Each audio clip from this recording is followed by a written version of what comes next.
Is now recognized for 5 minutes. Thank you, Mr. Chair. Secretary Fudge, good to see you again. I want to quickly follow up on my colleague Blaine Luckemeyer's line of questioning at the end regarding the CRAs, the consumer reporting agencies, and moving from all three of those to a buy merger to utilizing just two instead of all three. In that capacity as head of FHA, does FHA have any current plans to implement this buy merge instead of that try merge with the loan programs that it oversees? Not to my knowledge. I would have to talk to the FHA commissioner, but it is not something that we have discussed. No. Okay. Well, I guess that would.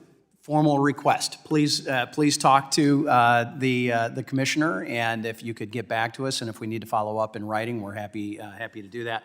I want to move to something that is very local for me in the 4th Congressional District of Michigan in Benton Harbor. I'm very concerned. It's been brought to my attention. It's a new part of the district to me with redistricting. I had not represented this area before, and I've been working very closely with Mayor Mohammed and others in that area.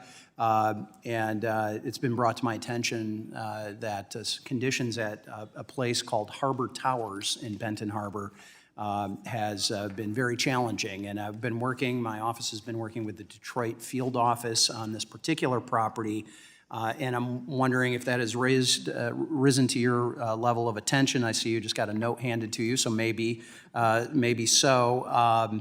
And do you have any kind of update working with the Benton Harbor Housing Commission and to improve the living conditions and security at Harbor Towers?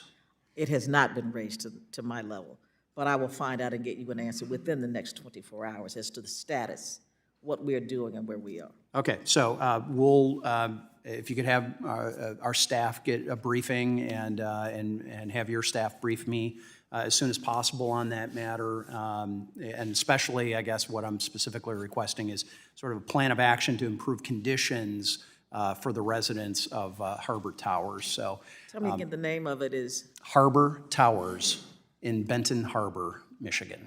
Thank you. Okay. All right, and then moving on to my work as chair of the Oversight Committee, I want to not dwell on this, but there's been a number of media reports about what had happened at the FDIC under the leadership of Chairman Grunberg, where we've seen incidents of just misbehavior, sometimes illegal activity. I'm not saying that is what's happened at HUD at all, but I'm asking, have you taken any steps to determine whether there's a similar toxic work environment and underreporting that exists at HUD that does exist in some other agencies? I'm not sure your question, but I would say that. Well, let me be very specific. Okay. What steps have you taken to ensure that there is not a toxic workplace environment at HUD? Well, you know, every year there is an outside government poll of the environments of our staffs that report what they feel about their office. We're in the highest. Great. I will note, though, that the HUD Inspector General recently reported on significant gaps when it comes to protecting whistleblowers. In particular, while they are protected by law from retaliation, your direct employees of federal contractors, subcontractors, guarantees, sub-grantees, may be working under contracts with HUD that do not include proper whistleblower protections. The IG, in fact, recommended that HUD, quote, take immediate action to identify contractors without these whistleblower protections in order to make necessary modifications. So my question to you specifically is, do you agree that HUD contractors, subcontractors, grantees, and subgrantees deserve the same protection from retaliation should they serve as whistleblowers, which I believe is going to help with any sort of waste, fraud, and abuse potential? I do. And I further would say to you that if there is something wrong, I want to know it.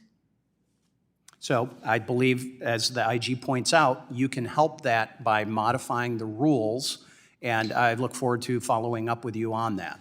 Thank you. I yield back. The gentleman from Connecticut, Mr. Himes, recognized for 5 minutes.